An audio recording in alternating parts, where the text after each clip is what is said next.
Yes kusemini uMagethi. Kunzima ukujima bafethu. Yabo. Nokuyimisela. Yazi ngizoshenya into engithola manje njengoba ngifika manje ekseni.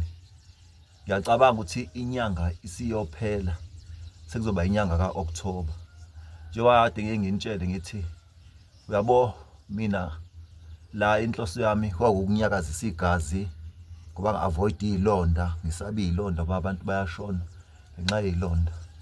Uthothi ngizothi ngenza le nto engiyenzayo ngigaina emzimbeni, ngigaina istrength esithile, ngigaina ukwenza okuthile yabo nasemzimbeni ngaphakathi kumamasela ami yabo.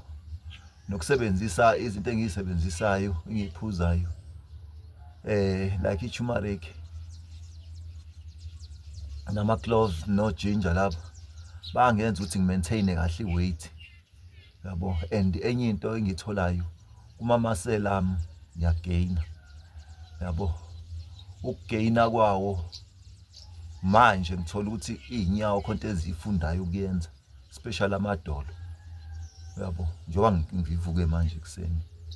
So ngiyakujabulela lokho ngobani unyaka usiya ngokuphela fanele ngifunde ukuthi njengoba ngima kulesi sigcobo sami nje le fizo yami le rehab yami yini engigainayo not wena kithi ngizele la kuzogaina but mina ngeke ngithi at least ke ngoba sengiyazi ukuthi khona into eyenzakala uma ngimla yini eyenzakalile kulonyaka.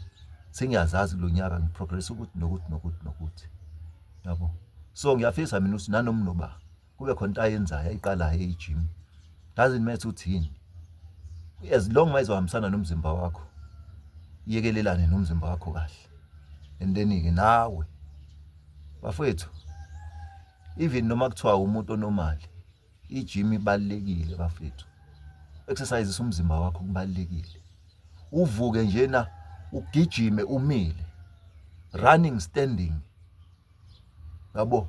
Ugijima umile uyifaka umfutho kakhulu, ugijime uyifaka umfutho ugxuma ushone phansi 15 minutes wenza leyo nto.